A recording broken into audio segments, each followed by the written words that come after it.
ஐந்து கருத்தனை ஆனை முகத்தினை இத்தின் இளம்பிறை போலும் ஏற்றனை நந்தி மகந்தனை ஞானக் கொழுந்தினை குந்தியில் வைத்தடி போற்றுகின்றேனே. குருச்சரணம். தர்மசாஸ்திர ஜோதிட வித்யாலயாவின் வாரம் ஆறாவார நிகழ்ச்சியில் இந்த வார தலைப்பு வாழ்க்கையை வளமாக்கும் ஸ்தலங்களும் ஸ்தல விருட்சங்களும் 27 நட்சத்திரங்களும் என்ற தலைப்புல நம்ம பார்க்க போறோம். அது என்னங்க ஸ்தல விருட்சம்?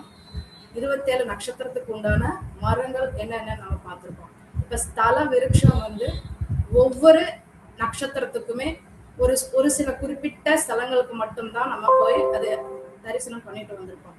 இப்போ 27 நட்சத்திரத்துக்கும் ஒரு மரம் மட்டும் இல்லாம ஒரு நட்சத்திரத்துக்கு பல்வேறு ஸ்தலங்கள் உள்ளது, பல்வேறு ஸ்தல விருட்சங்கள் அந்த ஸ்தலத்தில் இருக்குது என்ற தலைப்புல தான் நான் இப்ப பேச வரேன். பாத்தீங்கன்னா ஸ்தல விருட்சம் அப்படின்னா என்ன அப்படின்னு பாத்தீங்கன்னா, கோயில்ல தல புராணத்தோடு மூலவரோடு தொடர்பு படுத்தி சொல்லக்கூடிய ஒரு விஷயம்தான் ஸ்தல விருட்சம். அந்த ஸ்தல விருட்சங்கிறது அந்த கோயிலுடைய ஆணிவேர் மாதிரி இருக்கும். கர்ப்பகிரகத்துல எப்படி சக்தி முழுமையா ஆக்கிரமிப்பு இருக்குமோ அதே போல அந்த ஸ்தல விருட்சம் சொல்லக்கூடிய இடத்துல அந்த கோயில் கருவறையினுடைய அத்தனை சக்தியும் ஆக்கிரமிச்சு அந்த ஸ்தல விருட்சம் தன்னுள்ளே கொண்டு இருக்கும். ஏன் அப்படின்னு பாத்தீங்கன்னா, முன்னாடி புராண காலத்துல எல்லாம் பாத்தீங்க அப்படின்னா, ஒரு மரத்துல அந்த இறைவன், அந்த மரமாவே இறைவன் இருந்து அது அந்த மரத்துக்கடியில முனிவர்களும் ரிஷிகளும் வழிபாடு பண்ணி இருப்பாங்க. அந்த மரத்துல இறைவனே அந்த மரத்துல இருந்து வழிபட்டதா ஐதீகங்கள்லாம் சொல்லப்பட்டிருக்கு. அப்போ முனிவர்கள் ரிஷிகள் இறைவனும் அந்த மரத்துக்குள்ள இருந்து வழிபாடெல்லாம் மேற்கொண்டதன் மூலமாக அந்த ஸ்தலத்துக்கு இன்னும் பவர்ஃபுல்லான ஒரு சக்தி இருக்கிறது மக்கள் நம்பினாங்க. இது ஆதி காலத்துல புராண காலத்துல எல்லாம் சொல்லப்பட்டிருக்கு, இந்த மாதிரி இருக்கு அப்படின்னு.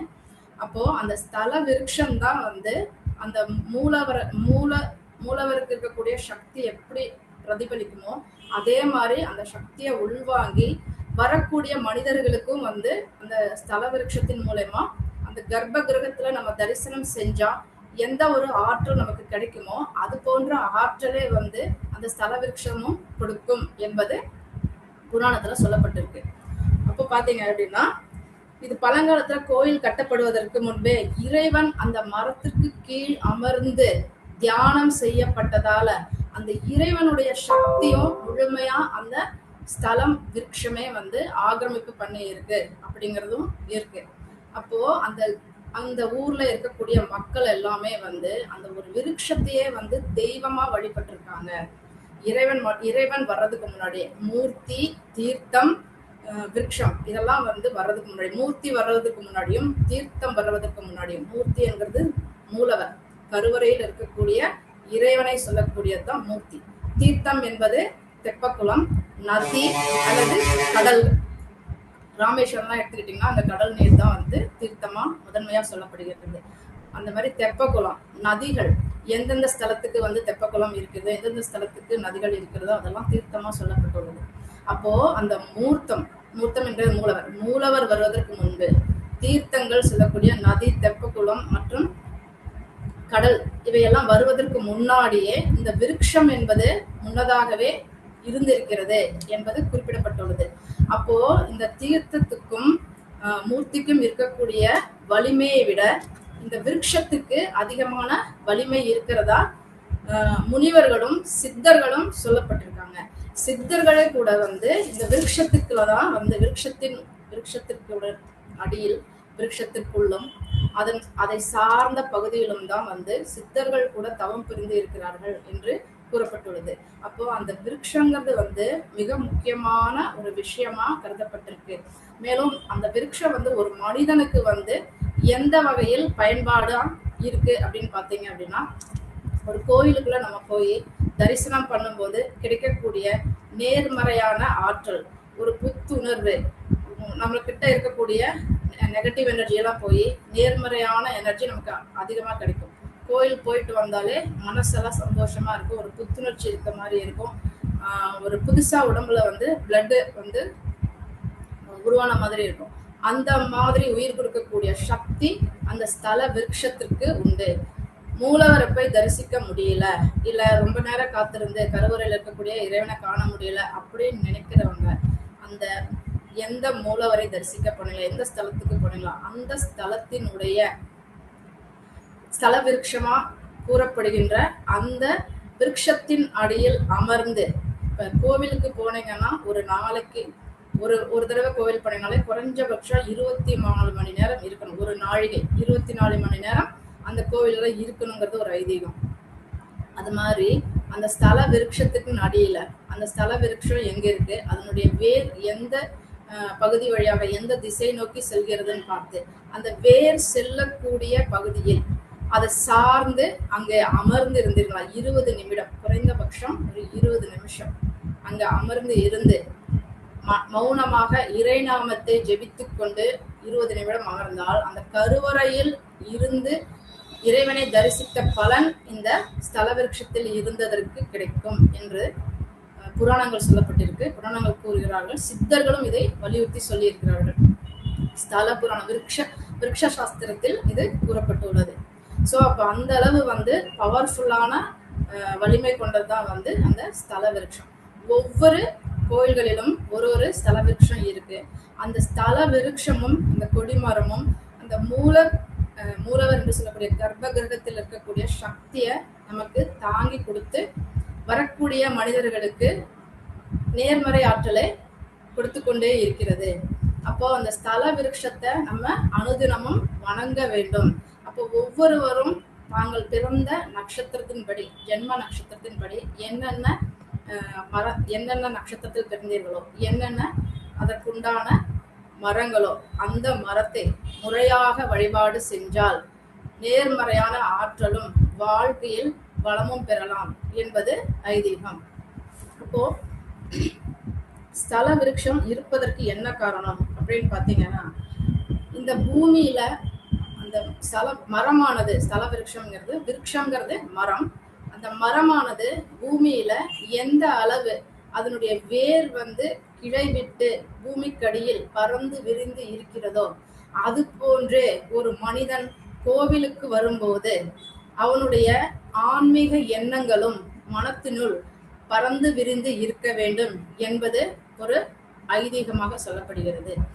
அப்போ அந்த அந்த மரம் எப்படி அதனுடைய கிளைகள் எல்லாமே பறந்து விரிந்து இருக்கிறதோ, அது போன்று ஒரு மனிதனுடைய வாழ்க்கையில் அவனுடைய பரம்பரை, வம்சாவளி பரம்பரை என்பது மரங்களை போன்று, கிளைகளை போன்று, அந்த மரத்தில் உள்ள கிளைகளை போன்று பறந்து விரிந்து இருக்க வேண்டும். அதுவே அதனுடைய பரம்பரையாகவும் பரம்பரை உறவுகளாகவும் குடும்ப உறவுகளாகவும் சொல்லப்பட்டுள்ளது. அதில் இருக்கும் காய்கள், கனிகள், பழங்கள் அவைதான் மனிதன் அவன் செய்த நற்பலனுக்கு உண்டான பலன்கள் என்று கூறப்பட்டுள்ளது. ஒரு மரம் இருக்குன்னா அந்த மரத்தினுடைய கிளைகள் எப்படி பறந்து விரிஞ்சிருக்கோ அது போன்றதுதான் மனிதனுடைய வாழ்வையில இருக்கக்கூடிய அவனுடைய வம்சாவளின்னு சொல்லப்பட்டிருக்கு. சரிங்களா? அடுத்து அந்த மரத்தை எப்படி இறைவனா, ஆதிகால மனுஷங்களாம் ஒரு மரத்தை இறைவனாவே பாவிச்சு வழிபடுறாங்களோ, அதே போன்று மனிதனும் தனது உறவுகளையும் பாவித்து உறவுகளையும் மேன்மேலும் நல்ல நல்ல விதத்தில் அவனுடைய வம்சம் வளர வேண்டும் என்பதற்காக அந்த உறவுகளையும் அவன் பாவித்து நல்முறையில் பேணி காக்க வேண்டும் என்கிறதையும் இந்த மரம் சொல்கிறது. ஆள் போல் தலைத்து வளர வேண்டும் என்பது போல இந்த உறவுகளையும் மனிதன் மரம் எப்படி தலைத்து ஓங்கி இருக்கிறதோ அவனுடைய உறவுகளையும் அந்த அளவு வைத்துக் கொள்ள வேண்டும் என்று சொல்லப்பட்டுள்ளது. அதன் பிறகு இந்த விருட்சமானது ஒரு மனிதனின் வாழ்க்கையில் கஷ்ட காலங்கள் அல்லது அவனுடைய தசா புத்திகள் சரியில்லை என்றால் அந்த நேரத்திற்கு உண்டான அவனுடைய ஒரு ஜாதகரின் தசாபுத்தி சரியில்லை என்றால் அந்த தசாபுத்திக்கு ஏற்றவாறு விருட்சங்களை வாங்கி அனுதினமும் அந்த விருட்சத்திற்கு நீரூற்றி அந்த விருட்சத்தை வளர்த்தால் அவனுடைய அந்த ஜாதகருடைய தசாபுத்தி சரியில்லை என்றால் அது நிவர்த்தியாகும் என்றும் கூறப்பட்டுள்ளது. சரிங்களா?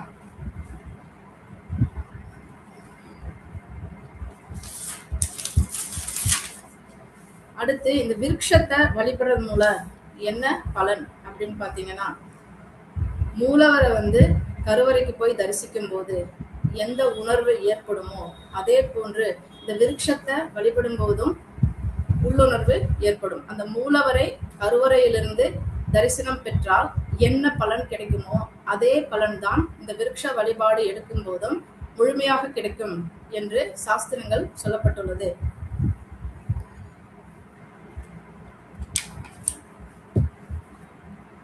அடுத்து மிருகசீரிட நட்சத்திரம். இந்த மிருகசீரிட நட்சத்திரத்துக்கு வந்து பாத்தீங்கன்னா கருங்காலி மரம் அப்புறம் தென்னை மரம் இருக்கு.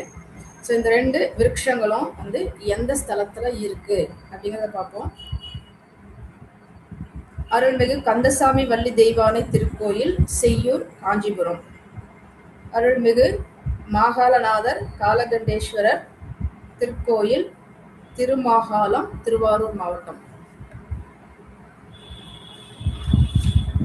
இதுல தென்னை மரம் ஸ்தல விருட்சமா இருக்கக்கூடிய கோவில் வள்ளிமலை நாதர் ரஜகிரீஸ்வரர் பெரியநாயகி திருக்கோயில், திருத்தங்கூர், திருவாரூர் மாவட்டம்.